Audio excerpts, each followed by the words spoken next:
Então vamos lá. Eu vou dividir então minha tela para a gente começar a nossa palestra. Já foram 10 minutos, a gente é assim mesmo. Primeira reunião. Deixa eu dividir a tela só um minutinho.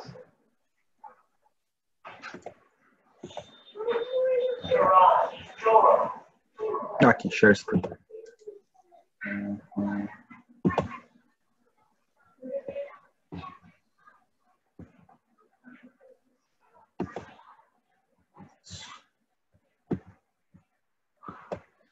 Então, gente, hoje então nós vamos falar sobre uma das parábolas de Jesus, é a continuação do estudo aprofundado do Espiritismo.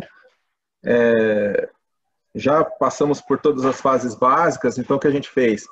Fizemos o estudo, o ESD, Estudo Sistematizado da Doutrina Espírita, Fundamental 1, Fundamental 2, o ESD complementar, e aí a gente repetiu também uma vez o ESD, o 1 e o 2, e depois fomos para o complementar, e agora estamos no estudo aprofundado, que nada mais é do que a interpretação das parábolas de Jesus, da qual podemos aprender tanto e sentir essas parábolas, fazer parte da nossa reflexão interior de como e onde podemos melhorar, iluminando, né, nosso espírito aí. Então, vamos hoje falar da parábola do homem da mão mirrada. Alguém já ouviu falar dessa parábola? Levanta a mão. Então, vamos conhecer hoje. Então, esse é o texto evangélico. E aconteceu também em outro sábado, que entrou na sinagoga e estava ensinando. E havia ali um homem que tinha a mão direita mirrada. E os escribas e fariseus atentavam nele, se o curaria no sábado, para acharem de que o acusar. Mas ele, conhecendo bem os seus pensamentos, disse ao homem que tinha a mão mirrada: levanta-te e fica em pé no meio. E levantando-se ele, ficou em pé. Então Jesus lhes disse: uma coisa vos hei de perguntar. É lícito nos sábados fazer bem ou fazer mal? Salvar a vida ou matar? E olhando para todos ao redor, disse ao homem: estende a mão. E ele assim o fez. E a mão lhe foi restituída, sã como a outra. E ficaram cheios de furor, e uns com os outros conferenciavam sobre o que fariam a Jesus. Então vocês podem ver pela figura que Jesus estava numa sinagoga. Então não era uma pregação numa praça pública, na natureza, como muitas vezes ele estava. Dessa vez ele estava dentro do ambiente religioso, aonde ficavam os escribas e fariseus. Então você vê que é um ambiente mais pomposo, os fariseus observando, como sempre procurando alguma contradição, procurando do que acusá-lo. E ele pede ao homem que fica no centro da sinagoga e lhe pede para estender a mão.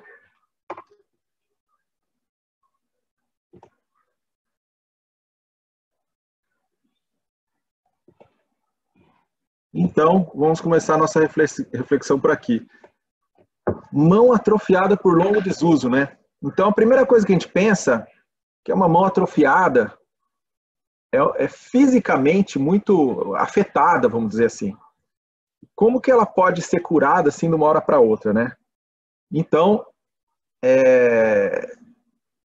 por muito tempo em desuso, e isso é uma reflexão que a gente pode fazer também, uma mão atrofiada por muito tempo em desuso, como pode imediatamente voltar ao normal? É um milagre? O que vocês acham? É um milagre? É o quê? Quem que acha que é um milagre, levanta a mão. Quem que acha que é um fato excepcional?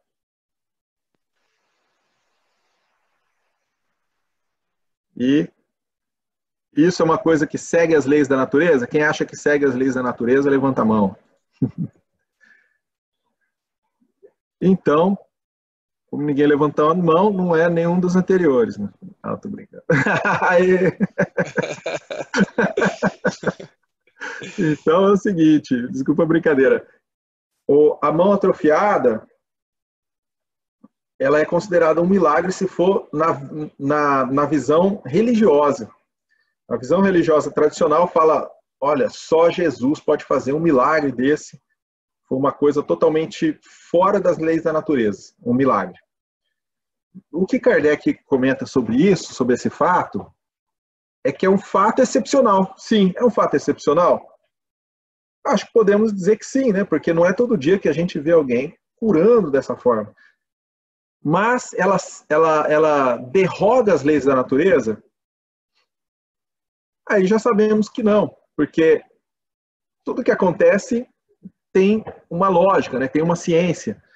Então, existe só simplesmente algo por trás aí que a gente não conhece. Então, o Espiritismo vem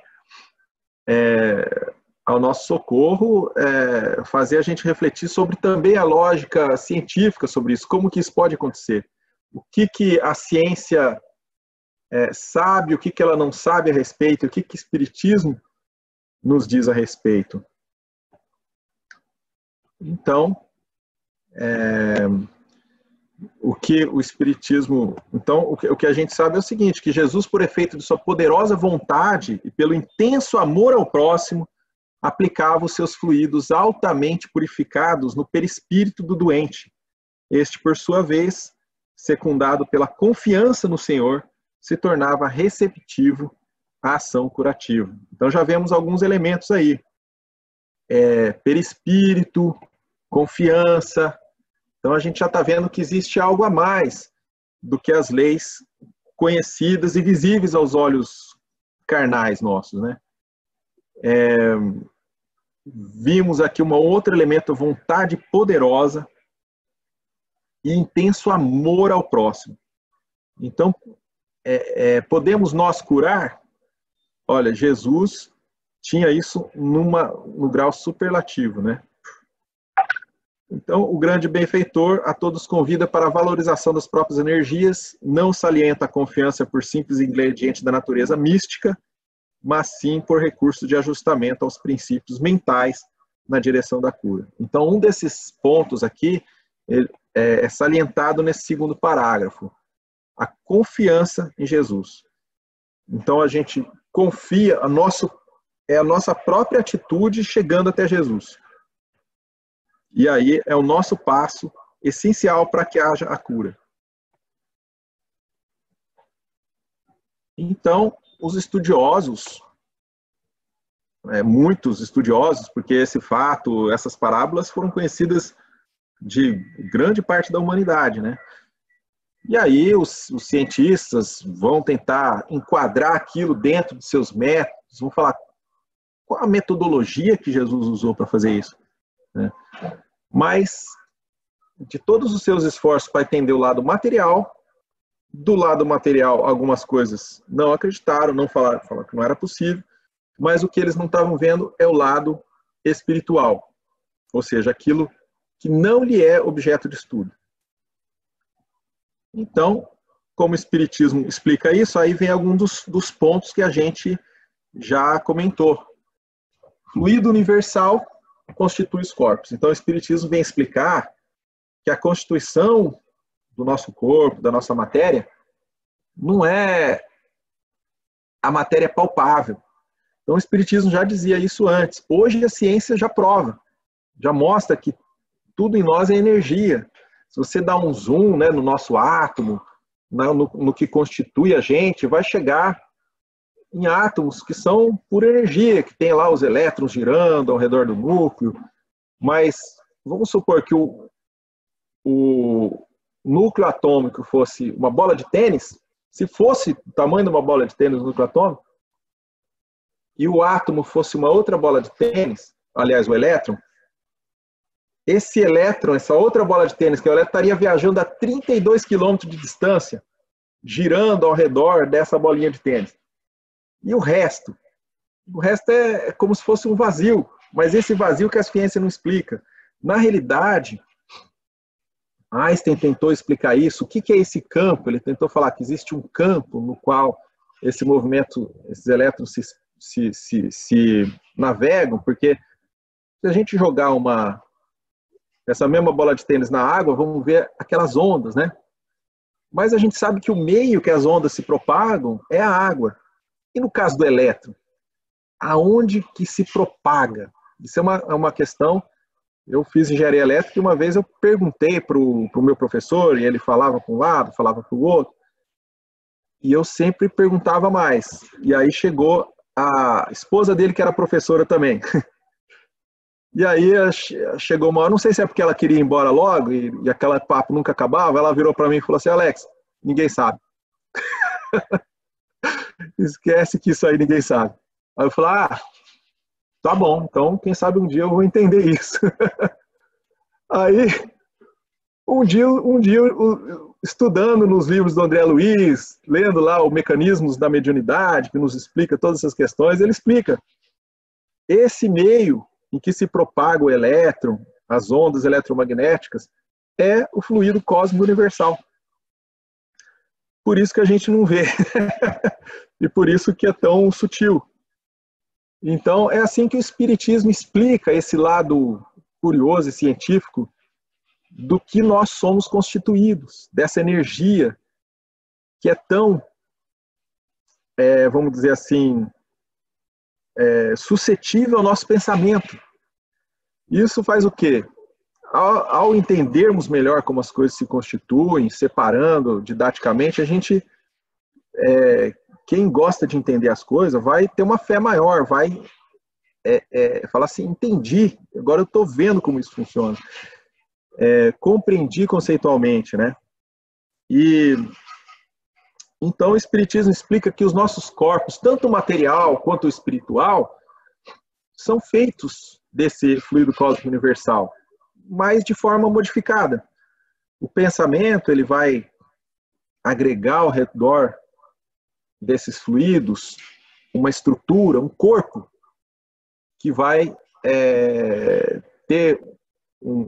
seguir a leis também, como os nossos corpos seguem, só que é um corpo molde, que é o perispírito. Ele é muito mais suscetível ao pensamento, muito mais dinâmico, mas ele também influencia bastante o corpo material, que é isso que a gente toca.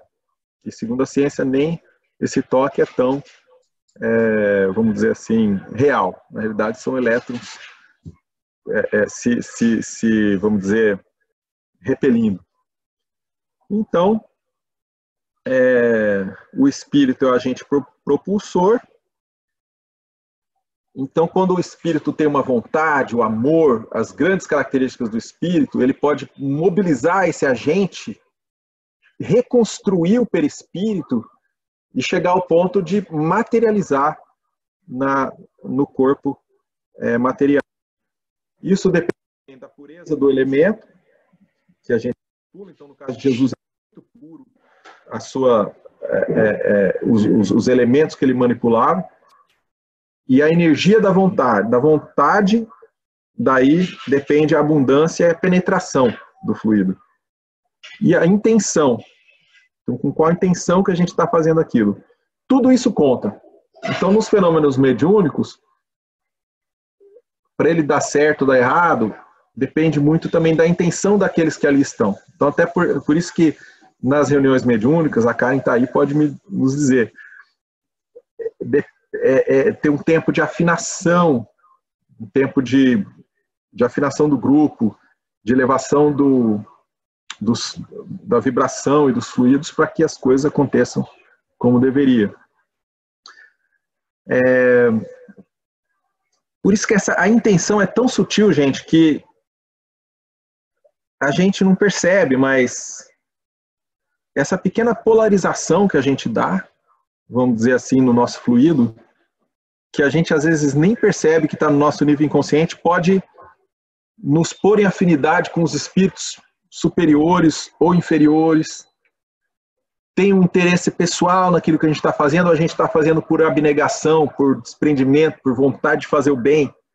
Tudo isso parece tão sutil, mas faz uma diferença imensa. Então, essa reflexão sobre o lado científico nos remete também ao lado moral da nossa vivência na vida, com que intenção que nós estamos fazendo as coisas. Essa pequena intenção pode fazer uma diferença total na nossa vida, esse pequeno detalhe. E aí vem a reflexão, e nós mesmos? Nós podemos realizar esses fenômenos?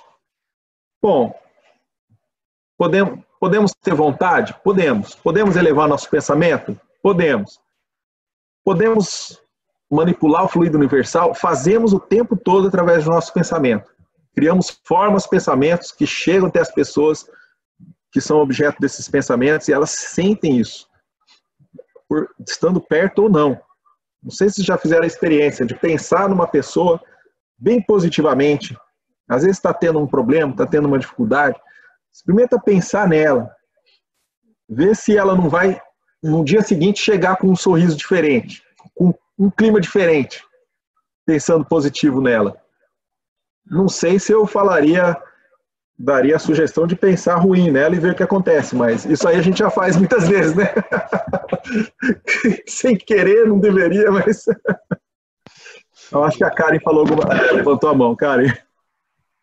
Só falar que tem já experimentos científicos, né, que demonstram isso, que demonstram que, não sei se você vai falar disso, mas a prece, né, eles já conseguiram determinar que se pessoas rezam por alguém que está doente, essa pessoa tem uma melhoria que é maior do que as pessoas pelas quais ninguém rezou. Eles fizeram isso com um teste com vários grupos, né? E eles também testaram a pessoa sabendo que estavam rezando por ela e participando da prece, e a pessoa não sabendo. E quando a pessoa participava, era mais forte ainda a coisa. Então, é que a gente vê que realmente tem um efeito, né? Desculpa, eu levantei a mão. Não, pode falar. Tudo é energia, né? E funciona tanto aqui, né, nesse mundo material que a gente vive, quanto daqui para lá, né? Daqui para lá e de lá para cá, né? Isso é muito bem alinhado no livro No Nosso Lar, que André Luiz, né, ele recebe a prece de uma única pessoa, né? Falando desse ponto específico, que era uma pessoa que ele tinha ajudado no consultório dele, que não tinha dinheiro para pagar, ele não deixou, ele consultou ela sem precisar que ela pagasse, e a partir dali ela começou a fazer prece para ele. Então, essas preces ajudaram ele lá na espiritualidade, né? Então a gente vê o quanto que a energia, ela é em todo o universo, não é restrita, né, aqui a matéria, né? E atemporal também, né? Bem lembrado, Antônio. Sim. Às vezes a pessoa orou por você no momento que você estava encarnado, quando você chega lá no plano espiritual, aquilo te ajuda quando você desencarnou. Mais 2 pessoas levantaram as mãos. Quem foi?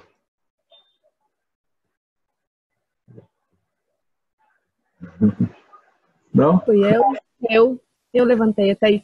Oi, Thaís, pode falar. A questão da intenção e da energia, acho que está super vinculado uma coisa com a outra, porque às vezes a gente não se dá conta, como tu falou, né? Nem sempre a gente tem realmente percepção daquela intenção que está no subconsciente, ou que a gente tá na sombra, que a gente faz questão de não enxergar, né? É mais um comentário, assim, como é difícil da gente, de fato, perceber com clareza a nossa intenção. A gente só vai, eu acho que a única forma é através dos frutos, né? Do que a gente faz e de como as coisas se sucedem na sequência dos eventos, que tu vai identificar, assim, pelo menos que eu uso, né? Para identificar se a minha intenção está positiva ou não, observando o que vai se sucedendo no decorrer dos dias e do tempo, e vendo se aquilo que eu estou desejando, que eu tentei fazer, que eu pensei, que eu desejei, se aquilo gerou bons frutos ou não. Mas é um processo longo de autoconhecimento, aproveitando a palestra de ontem, né? Isso. Processo longo e profundo de autoconhecimento, assim, para mim é um tema que está sempre presente, sabe? Eu acho que é uma coisa, e aí vai conectar totalmente com a energia que a gente gera, né? E bota nas coisas que a gente pensa e deseja e ora e tudo mais. Era só um comentário. Deu. Legal, Thaís, bom comentário. Realmente, eu estava lembrando aqui um comentário de um livro do Jung, que é um psicoterapeuta suíço que aprendeu bastante com Freud e entrou em várias áreas aí, foi longe, né? E ele falava uma coisa interessante, que falar sozinho é bom. Sabe quando a gente fala sozinho? Tá louco falando sozinho? Ele falava que psicologicamente é ótimo, porque a gente está conscientizando aquilo que a gente está pensando. E aí tem tanta coisa, e o processo do autoconhecimento tem 1000 vertentes. Uma das formas foi como você falou, observa o fruto do que você está fazendo, e depois fala assim, por que aconteceu isso? Aí a gente está sofrendo ou sendo feliz por alguma coisa, e aí você tem que voltar para poder refletir o porquê daquilo, e tentar voltar, fazer um exercício mental de chegar na causa. É interessante, isso é uma forma bem interessante. O que muitas vezes a gente nem sofrendo faz, né? Mas uma outra forma, essa coisa de falar, é você se ouvir. Você como se você criasse um observador de você mesmo, né? A gente fala, por que eu fiz isso, né? Tinha até um quadro da MTV há muito tempo atrás. Eu não sei se vocês lembram, o cara passava assim e falava, por que eu lati para esse cachorro? Sabe quando você está passando na rua e alguém o cachorro late para você leva um susto, você tem vontade de latir de volta para ele? Eu dava tanta risada daquele quadro que o cara passava assim e pensava, por que eu lati para o cachorro? Então é o momento que você para e pensa, por que eu fiz isso? Por quê? E aí você começa a se analisar e se observar. Pode acontecer simultaneamente, pode acontecer mais tarde. No Livro dos Espíritos, o Santo Agostinho aconselha a gente regredir no mesmo dia e se observar. Pode ser através de um diálogo, de um grupo, como tem a proposta do grupo de terça-feira, que é bem interessante, que também pode ter um feedback do grupo. Mas, claro que a palavra final vai ser nossa de nos entendermos e nos entender o que a gente sabe sobre nós mesmos ao longo de um processo não só de uma encarnação, de várias, mas também associado, e as vivências da vida, que não é à toa que a gente veio reencarnar, associado à nossa vontade, né, e nosso esforço na observação. Mas é isso, é todo um processo, gente. Não é de uma hora para outra, mas vale a pena o esforço, né? Porque são determinantes. Não sei se alguém gostaria de falar mais alguma coisa, senão eu vou continuar, que tem bastante coisa ainda. Alex, a grande vantagem de falar sozinho é que ninguém te contesta, né?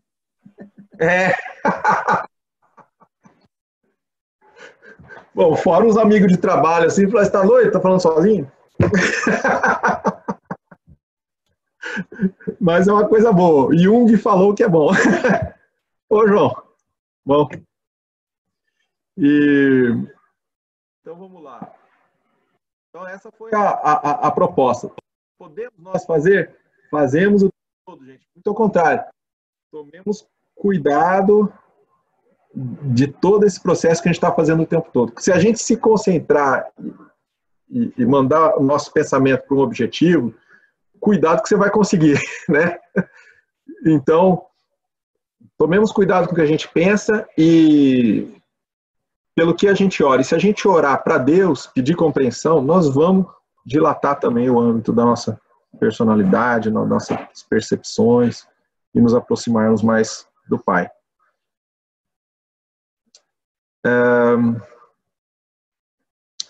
E aí eu acrescentei uma outra coisa que não estava no material, mas eu pensei, a persistência, isso no nosso nível humano também conta bastante, a persistência no que a gente quer e ao longo do tempo, né? E Jesus, como que ele agia? Jesus, ele era médium, ele agia como médium? O que vocês acham? Não, né? Já até conversamos isso em outras oportunidades, né? A Thaís lembra de tudo.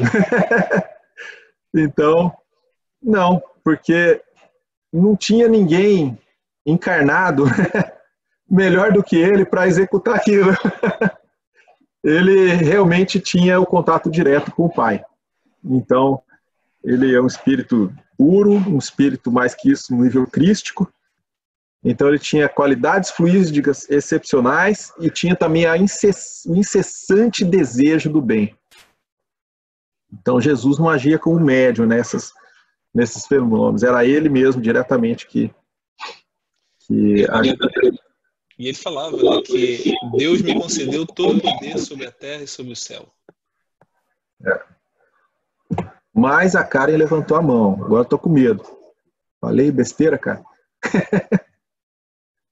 Não, é besteira o que eu vou falar. Mas, não, na verdade, ele era médium de Deus, né? Mas, isso. Mas não médium. Na verdade, ele tinha o poder suficiente, né, para fazer o que ele fazia com a própria energia dele, né? Mas, energia e contato direto com o Pai, né? como na verdade a gente vê, por exemplo, nas curas, né? Tem muitas pessoas que têm um magnetismo muito forte e trabalham, essas pessoas podem usar o próprio magnetismo para curar alguém, como elas podem estar servindo de médiums, juntando o magnetismo delas com o de espíritos que vêm secundar. Mas o que acontece é que normalmente uma pessoa que faz isso, ela acaba completamente esvaziada, né? E depois pode inclusive adoecer se ela não está ali trabalhando justamente com guias que estão secundando, que vão repor essa energia. Vão repor, né? Só que Jesus, na verdade, eu imagino que ele não precisava que ninguém repusesse nada, né? Porque ele já estava conectado na fonte ali. O próprio espírito dele já era um dínamo que autogerava por estar conectado na fonte, é verdade. Legal, cara. Bom, vamos em frente então, que tem mais coisa. Então, aí vem a recomendação das Escrituras. Então, as Escrituras recomendavam guardar o sábado, que Deus trabalhou nos 6 dias, no 7º dia ele descansou, então a gente não deve fazer nada no sábado. E aí, Jesus, ele guardava o sábado? Como será que Jesus era em relação a essa questão? Ele era um cara assim, que procurava guardar o sábado e seguir as recomendações da época? Ele era um cara que era indiferente para isso? Ou era um cara que ia contra isso? O que vocês acham?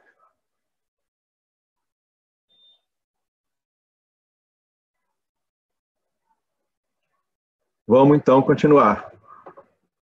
Ele era indiferente, né? Para ele, todo minuto e todo tempo era todo tempo. Era trabalho. Era trabalho, não tem... O tempo é relativo, né? Exato. Para eles, né? Segundo a minha concepção. É verdade. Mas, além disso, eu cheguei à conclusão hoje, nesse estudo, que, olha só, se a gente voltar, olha como é que começa. Até voltar lá, na parábola. Olha como é que começa. E aconteceu também em outro sábado. Em outro sábado. Ele podia ter curado em outro dia? Podia. Mas ele esperou chegar o sábado. Ele sabia que ia ter alguém lá precisando. E ele curou no sábado.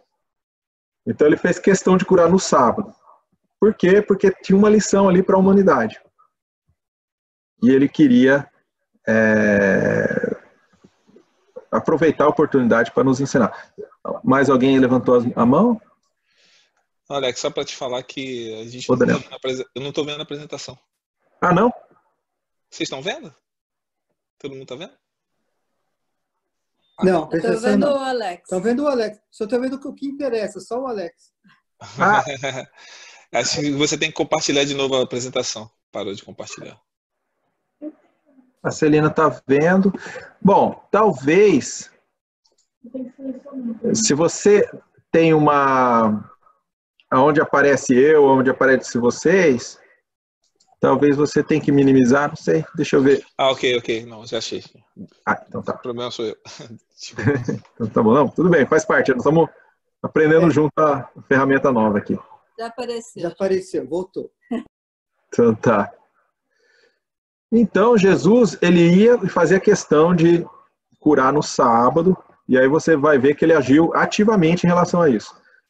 Então o que ele falava é que meu Pai não cessa de obrar até o presente, e eu obro incessantemente. Aí vem a questão, Deus interrompe suas obras? Tem hora que ele para de agir, de emanar como o sol emana para a gente, né? Não, não existe interrupção. É um estado de amor constante. E aí ele estava ensinando, né? Ou seja, o bem pode ser realizado em qualquer hora ou local. Ele é atemporal. Então, aí entra uma questão polêmica, né? Jesus era um cara religioso? Não sei se alguém levantou a mão. Mas aí que tá. Se for do ponto de vista da religião, de se religar a Deus, ele já era ligado a Deus o tempo todo. Ele era mais que religioso nesse sentido. Se for da questão ortodoxa, de seguir as recomendações, seguir como todo mundo seguia, não. Ele era Cristo, ele praticava o bem maior. E para isso não necessariamente precisamos ser religiosos ou termos atitudes de uma forma religiosa tradicional, que muitas vezes se confunde com rigor, que nós vamos ver aí nessa época, já começou a confusão muito tempo atrás, essa confusão de rigor e estreitismo com religião. Então, e ele entrou na sinagoga e estava ensinando. Pode, claro. Vamos lá. Eu acho que também, não sei se é isso, né? Mas acho que isso de guardar o sábado também é para a gente ter certeza que a gente tem um momento onde a gente pensa na nossa conexão, né? Isso. Como você falou, ele já estava, mas nós, como não estamos habituados, a gente precisa reservar um momento para isso, senão Exato. a gente não faz, né? E aí, Bem a gente lembrado. fazendo cada vez mais, a gente pode chegar num momento onde a nossa conexão é mais... Eu acho que você foi pro mudo antes, mas eu entendi, Karen. Bem lembrado. A gente precisa disso e vamos até falar sobre isso um pouco mais para frente na palestra. É uma necessidade forte nossa de parar um pouquinho, e daí que deve vir a recomendação. Mas exatamente parar para se conectar com o bem, então fazer o bem era proibido, e isso que Jesus questionava. Então, existe uma natureza atemporal do bem. O bem pode ser praticado em qualquer momento. Então, às vezes, Jesus recomendava: não andeis ansiosos pelo dia de amanhã. A cada dia basta o seu mal. Né? Jesus falava: eu vou e deixo-vos minha paz. Estejais em paz. Então, a gente pensa na questão da ansiedade, né? A gente tem aquela ansiedade pelo dia da manhã, mas o bem é atemporal. Não tem devagar, não tem rápido. Ele simplesmente é. Simplesmente é. É o que a gente sente, é o que a gente vibra, é o que a gente se permite sentir essa plenitude do bem. Então, não tem rápido versus lento. Que o bem nos invada. Permitamos, né, que o bem nos invada e nos deixe tranquilos, plenos. E esse é que é o sentido exatamente do que a Karen falou, de pararmos um pouco. E aí a gente lembra do que a gente está vivendo, né? A gente está aqui falando de casa, por causa de uma epidemia que pegou o planeta Terra, resolvemos aderir para que não se espalhasse, estamos nos mobilizando coletivamente, o que é ótimo. Mas será que não tem mais algum sentido nisso? Será que Deus faz algo por acaso? Então é uma reflexão para a gente fazer. Algumas pessoas até brincam. Muitas pessoas me mandaram a música do Raul Seixas, que eu estava lembrando já, refletindo sobre essa música do Raul, que chama O Dia que a Terra Parou. Então ele fala Essa noite eu tive um sonho de sonhador, maluco que sou. Acordei, eu sonhei no dia que a Terra parou. Então o empregado não foi para o seu trabalho, porque sabia que o patrão também não estava lá. Aí ele começa a falar várias coisas. O ladrão não saiu para roubar, porque ele sabia que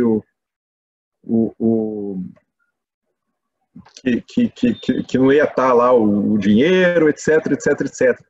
Então ele começa falando de coisas corriqueiras e começa a falar coisas, o roubo não aconteceu, inclusive ele fala um momento que a doença não aconteceu.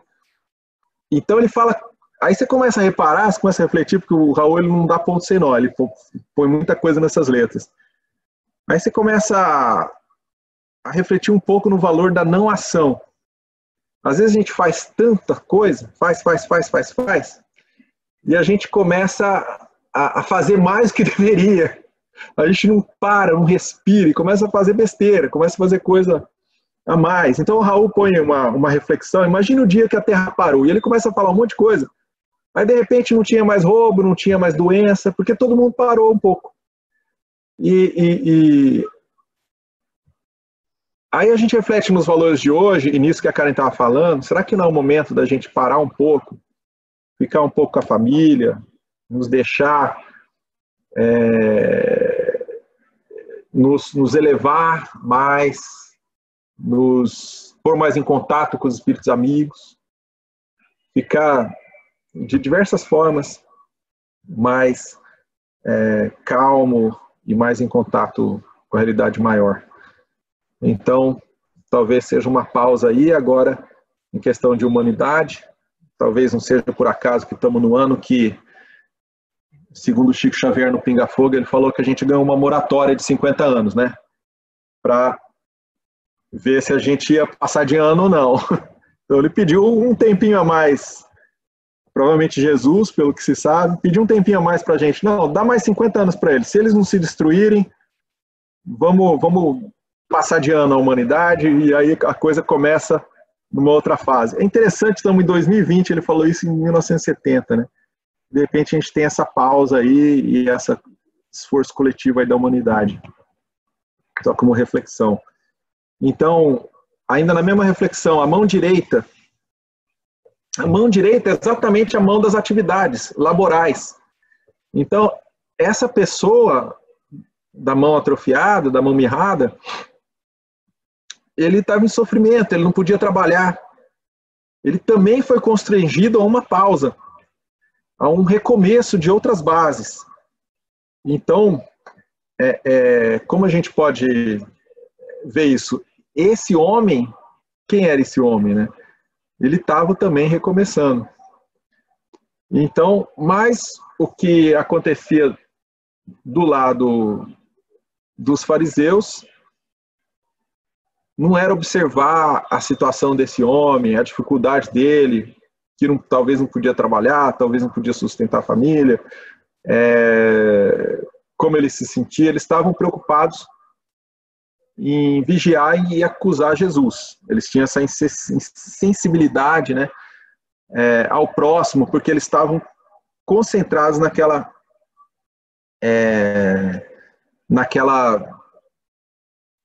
objetivo de seguir a lei literalmente. Então, fica aí um recado para a gente também. Até que ponto que nós estamos tendo essas atitudes, né? De achar tanto certas coisas, que é tão certo que a gente esquece de ver o próximo que está ali do nosso lado. Então, é aqui que a gente pergunta, esse homem da mão mirrada, quem era? Os escribas, por serem legalistas, eles entravam então em confronto com as ações do Cristo. Olha que coisa interessante para a gente refletir. E eu acho que tem só mais 2 slides depois desse. Por que os escribas, ele faz esse comentário que é bem interessante, eles eram legalistas, eles estavam ali para vigiar o cumprimento da lei. Então, de certa forma, dá até para entender, porque a lei não permitia que se trabalhasse no sábado. Então, era a lei deles. Então, mas eles estavam ali cumprindo tanto aquilo que eles esqueciam das coisas básicas. Eles entravam em confronto com ações de Cristo. Então, até que ponto nós, muitas vezes, não estamos sendo esses legalistas que acham tão certo isso, o meu ponto de vista, isso é que está certo, aquilo é que não sei o quê, e a gente se exalta, a gente é rude às vezes com o irmão. Então, quem era esse cego da mão mirrada? Senão nós mesmos, né? Que estava ali no centro daquela sinagoga, no centro estava o homem, né? Com a mão mirrada. E reflitamos se não podemos ser também esses legalistas que acusavam Jesus ao invés de se sensibilizar com aquele homem doente. Os fariseus, eles eram também rigorosos, gostavam dos debates, de disputas. Então aí um outro personagem que a gente não se encaixa porque a gente já evoluiu, né, gente? A gente está muito além disso. Claro que a gente não faz essas coisas. Mas, se por acaso você se encaixar, não se sinta mal, porque eu estou só brincando. Olha só. Claro que a gente, muitas vezes, a gente não é rigoroso, não entra em debates, e não age por personalismo, vaidade, às vezes a gente é intolerante. Então, olha as figuras que estavam nesse cenário, né? Em que Jesus escolheu para nos ensinar. Tudo para nossa reflexão sobre nós mesmos. E aí, opa, alguém gostaria de falar? Não, é interessante, Alex, que a gente fica tem aquela frase que a gente ouve bastante, né? Que é melhor ser feliz do que ter razão, né? Eu pensei nisso. E a gente fica muito nessa do ter razão, e esquece quem é o outro para nós. Quem é o outro? Isso acontece no relacionamento entre casal, acontece no relacionamento entre amigos, entre filhos. E a gente precisa pensar mais é melhor que, se o outro quer ter razão, deixa ele ter razão, né? Por que nós temos que discutir por causa disso? Né? Exatamente. Esses foram repreendidos por Jesus naquele momento, porque ele quis chamá-los para... E ele fez questão de pôr ali o homem doente no meio da sala, né? Para que todos pudessem ver, olha, quem está aqui, vocês não repararam que tem um homem doente aqui precisando de ajuda? Né? Então, para nossa reflexão, porque, né, muitas vezes agimos da mesma forma, somos intolerantes, nos apegamos ao nosso ponto de vista e não vemos as pessoas que estão ao nosso redor, às vezes, precisando. Então, mas ele, conhecendo bem os seus pensamentos, disse ao homem que tinha a mão mirrada: levanta-te e fica em pé no meio. E levantando-se, ele ficou em pé. Então Jesus lhe disse: uma coisa vos hei de perguntar, é lícito, falou para os fariseus, né? É lícito nos sábados fazer bem ou fazer mal? Salvar a vida ou matar? Então aqui a gente vê, mais uma vez, nas lições de Jesus, a posição de reerguimento físico e espiritual. Então, estava ali o homem. Jesus não chegou e falou assim: tá curado, passou, bateu a mão. Tá curado, tchau. Não, então, não, ele chegou, olhou para ele e falou para ele: levanta-te e fica em pé no meio. E aí ele observou se o homem quis ter iniciativa de se levantar. E assim ele nos falou há mais de 2000 anos, com seus ensinamentos, que nos levantemos para o Espírito, para as coisas espirituais, e ele está aguardando, como ele aguardou por um momento esse homem da mão mirrada, e o homem levantou.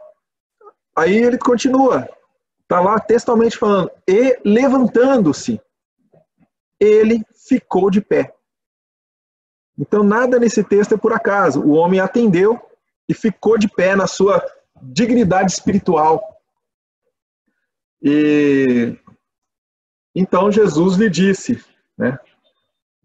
Aí ele se dirigiu aos fariseus, mas a reflexão é essa, né? será que a gente tem se erguido espiritualmente depois do chamado de Jesus? Temos buscado nos manter na dignidade espiritual que nos cabe, de estarmos de pé perante Jesus? E aí tem uma outra reflexão. Ele pega e vira para os fariseus e para os escribas, esse que a gente não tem nada a ver, né? A gente não é rigoroso, a gente não é apegado ao nosso ponto de vista. Então, ele vira e fala, uma coisa vos hei de perguntar. Ele faz uma pergunta para eles, se é lícito ou não fazer bem ou fazer mal. Ele podia também ter esquecido dos fariseus, falar, eles não vão ajudar em nada mesmo, eu vou fazer meu trabalho aqui. Mas até para os fariseus ele parou e deu um momento para ele, deu uma atenção. E fez uma pergunta. O que foi aquilo?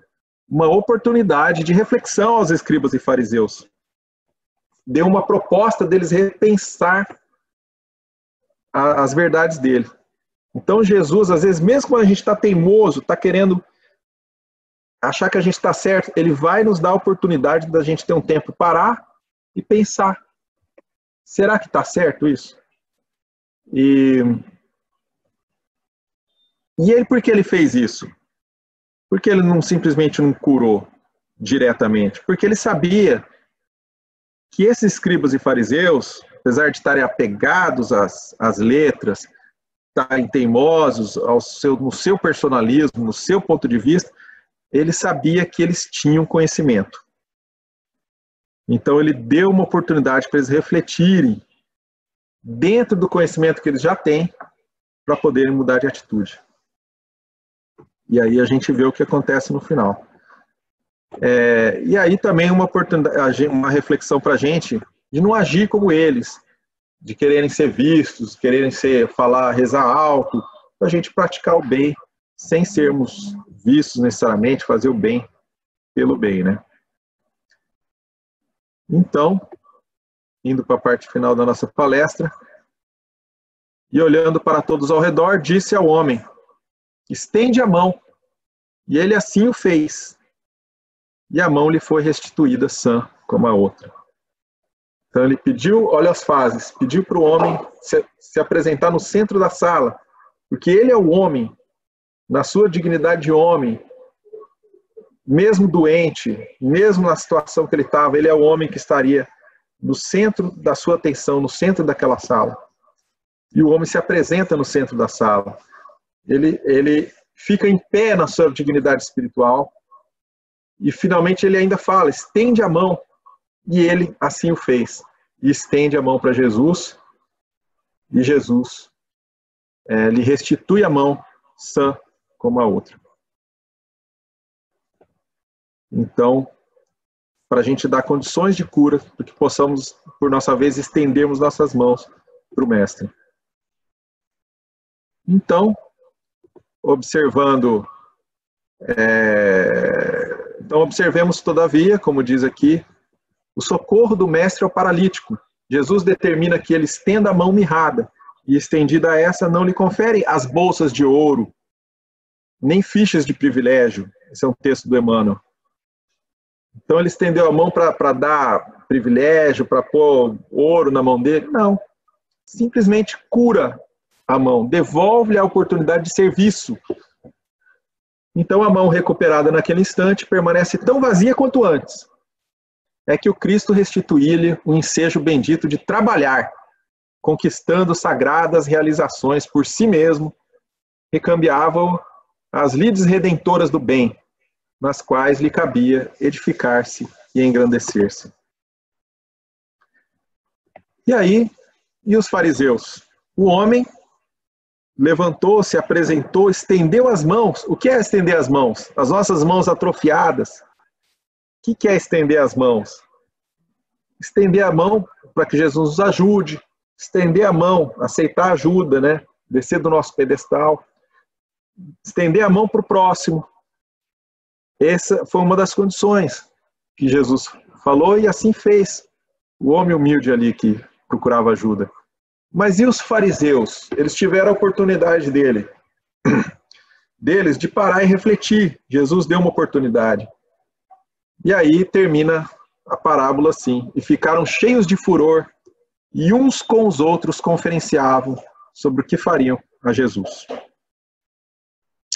Então, para o doente, a oportunidade foi aproveitada? Foi, ele soube aproveitar a oportunidade.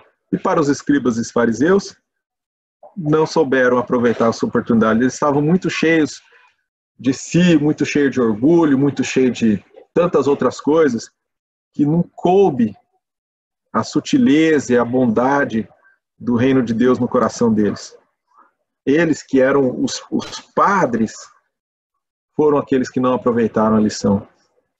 Então o jogo das convenções falou mais alto, o orgulho falou mais alto, e começaram a conspirar contra o Mestre Jesus.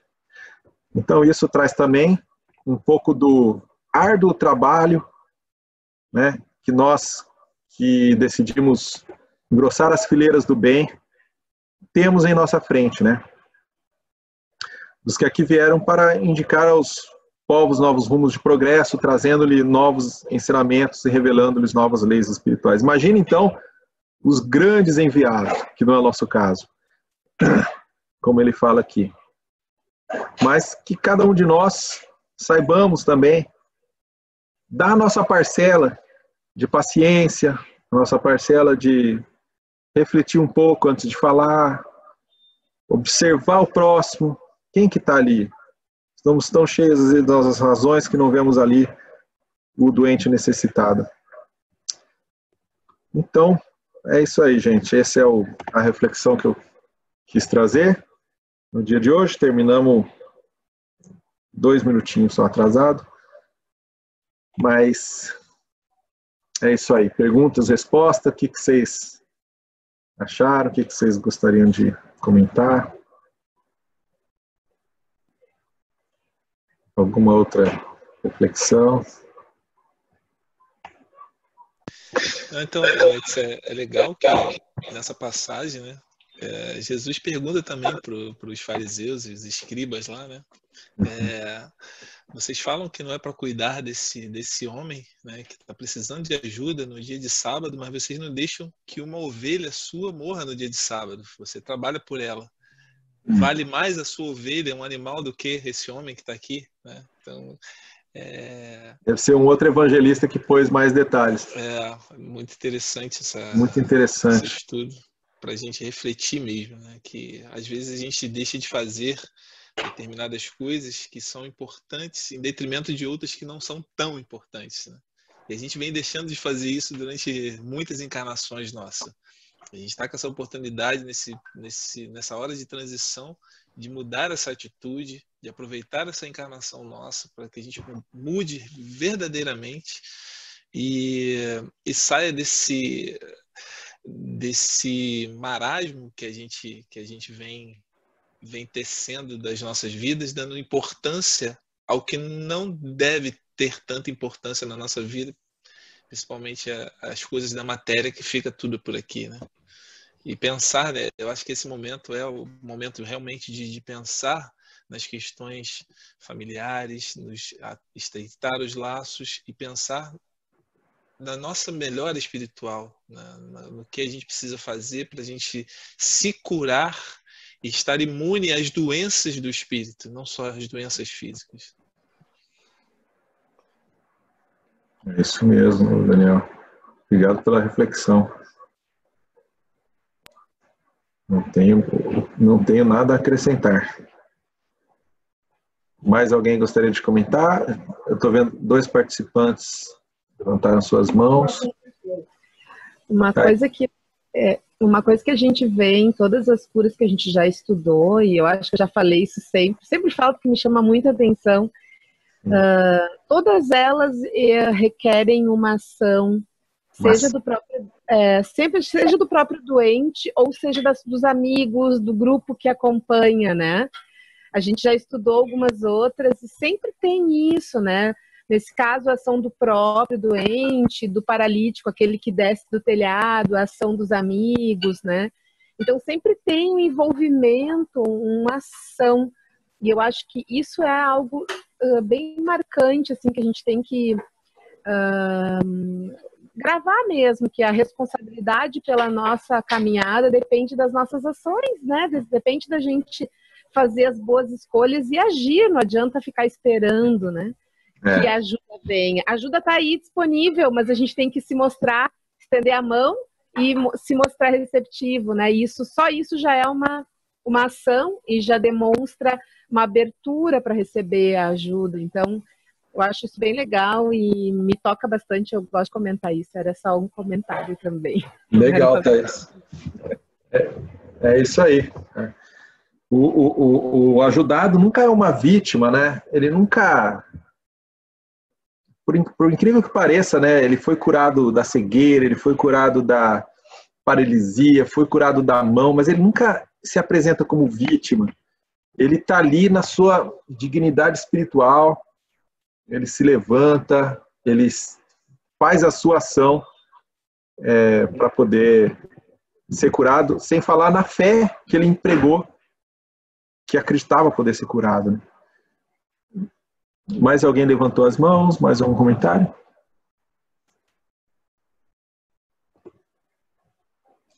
Posso falar? Opa, pode falar, Karen. É interessante isso da ação também, né? Porque a fé em si, ela é uma ação também, né? A gente usar o nosso livre-arbítrio para modificar a nossa atitude interna. Porque a ajuda, ela pode estar aí toda a nossa volta, mas a gente tem um livre-arbítrio, inclusive, não só de aceitar ou de não aceitar, mas às vezes a gente quer aceitar e não sabe como, né? Mas como que a gente pode aceitar e como que a gente pode receber ajuda? É realmente modificando a nossa atitude interna, que é uma atitude de fé, de confiança, de serenidade, que isso que vai permitir, né? A gente realmente... Porque Jesus veio mostrar o caminho, mas ele veio, sobretudo, dar o exemplo, né? Do que a gente tem que fazer. Mostrar o caminho é ação, mas é ação externa e interna, né? Nos dois sentidos. Exato. Bem lembrado, Karen. Realmente não é só ação. A gente fala de ação, a gente acha que tem que correr, fazer uma maratona, fazer uma coisa, um sacrifício. Às vezes é igual a gente começou lá no começo falando, né? Uma pequena mudança de intenção nossa em relação a alguma coisa já polariza o nosso campo espiritual de uma forma diferente, né? A fé, a atitude interior que muda, né? Que muda nossos destinos. E mais uma vez o conhece-te a ti mesmo, né? Para a gente se observar e mudar o nosso pensamento predominante, né? Que é onde nos leva para cá ou para lá espiritualmente, né? Gente, mais algum comentário? Se não, iríamos para uma novidade. Vamos para os passes. Então é o seguinte, gente. Primeiro eu gostaria de convidar a todos para depois dos passes, conforme de costume, ficar mais um pouquinho para trocar umas ideias, mais ainda trocando ideia sobre o Livro dos Espíritos, que o Daniel vai fazer. Eu achava que a gente ia conseguir terminar mais cedo, eu acho que não vamos nem precisar ficar até às 9 horas, né, Daniel? Conforme o Daniel, temos até às 9, mas eu acho que dá até para terminar antes, porque a gente não tem a parada para o salgadinho, não tem a fila do passe. Sim. Né? Conforme o grupo. Conforme o grupo. Se o pessoal estiver animado, a gente vai até às 11. Oba! Esse é dos meus. Deixar, né, Daniel? Nós vamos longe. Não, tô brincando, a gente pode terminar antes, sim. E o que nós vamos falar hoje, Daniel? O assunto... Materialismo. Do materialismo, olha só. A gente vai falar também de uma... Em virtude do materialismo, uma religião que foi criada, a Igreja do Espaguete Voador. Que negócio é esse? Por incrível que pareça. Resultado do materialismo. Rapaz, da falta de Deus. Olha só. Eu não acho que os Espíritos da Verdade falou sobre isso, mas é uma coisa interessante de saber, parece. Não, foi fundada, ela é registrada, faz casamento e Uau! tudo. Nossa Senhora! Vamos falar mais sobre isso depois, então. Vamos sim. Vamos para. É bom que todo mundo vai ficar curioso, todo mundo ficou curioso, todo mundo vai ficar agora. É isso aí. A entrevista do Kardec ao Espírito da Verdade, que é Jesus e companhia, né? Para resumir, a altura da sabedoria dos espíritos que responderam. Exato. Então, o Kardec vai fazer essa entrevista aí, que é o Livro dos Espíritos. O que o Espírito da Verdade pensa sobre o materialismo? Sim. Vamos algumas perguntas aí nesse sentido. Antes, então, eu gostaria então de convidar.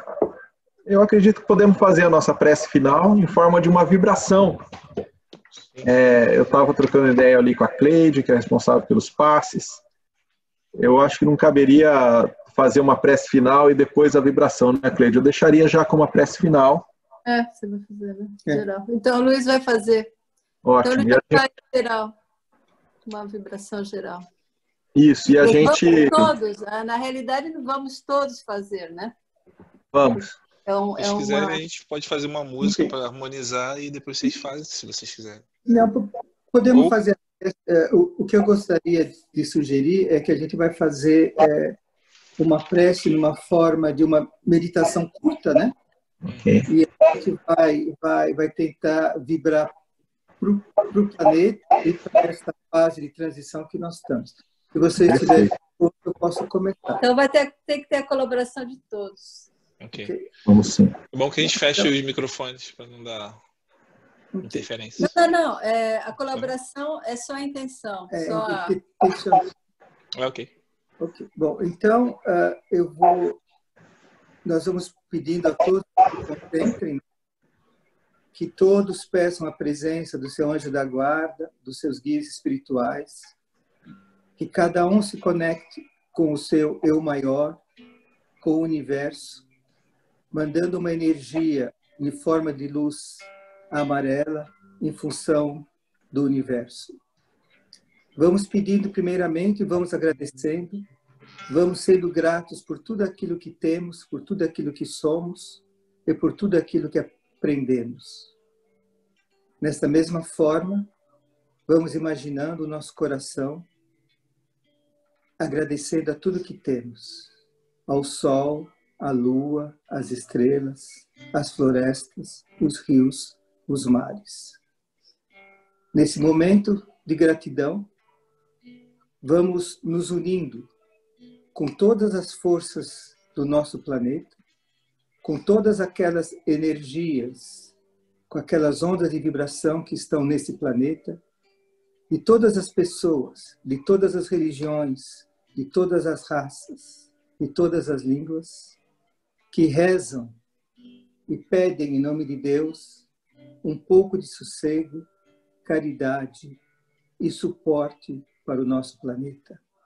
Nós vamos levando o nosso pensamento para juntarmos a nossa vibração com toda essa vibração que está no universo. Desta forma, vamos envolvendo a Terra a partir do Polo Sul, vamos subindo pela Argentina, pela África do Sul, pela Austrália, vamos preenchendo os meridianos numa forma de nuvem, toda coberta com uma luz amarela, como se fosse a luz do sol. Vamos cobrir o planeta inteirinho, subindo, subindo, imaginando que cada ponto de cada lar existe uma luz que nos ajuda e nos envia uma mensagem de amor e de paz. Vamos conseguindo, subindo, subindo, vamos enrolando, ou vamos embraçando todo o planeta com essa forma de nuvem, envelopando tudo com todo o amor e carinho de todo mundo que reza e manda boa energia para o planeta. Nesse mesmo momento, agradecemos a energia enviada pelos outros planetas, pelo universo, que chega em nós em torno de uma luz azul que se mistura nessa nuvem que temos amarela envolvendo todo o planeta Terra. Nesse momento, todos juntos, agradecemos ao universo, agradecemos a Deus a oportunidade de estarmos vivos, a oportunidade de podermos aprender, a oportunidade de podermos servir. Agradecemos de todo o nosso coração. E nesse momento em que vemos a Terra coberta com tanto amor, tanta energia, tanta esperança, vamos pedir aos nossos espíritos, aos nossos guias espirituais, aos nossos anjos da guarda, que quebrem esta nuvem em formas de gotas de chuva douradas, que preencham todo o universo da Terra, desde o umbral até as florestas, até os rios, que cada casa, que cada pessoa seja iluminada, que os nossos dirigentes possam tomar as boas decisões, que o pessoal médico possam ser atendidos, que as pessoas e as crianças em orfanatos, que as pessoas que morrem, que passam para o outro universo, possam ir de forma tranquilas. Que Deus, nosso Senhor, ajude que todas essas águas, que essas gotas de chuvas douradas iluminem a cada um dos membros, a cada ser humano encarnado e desencarnado desta nossa órbita. Agradecemos a Deus a oportunidade de aprendermos para a nossa evolução. De uma certa forma, não sei, mas agradecemos, como disse Alex, essa epidemia que temos, porque, no fundo, elas nos fazem pensar que o mais importante é o amor que temos dentro de nós. A todos vocês, uma boa noite e que Deus abençoe a todos. Amém. Lindo. Amém.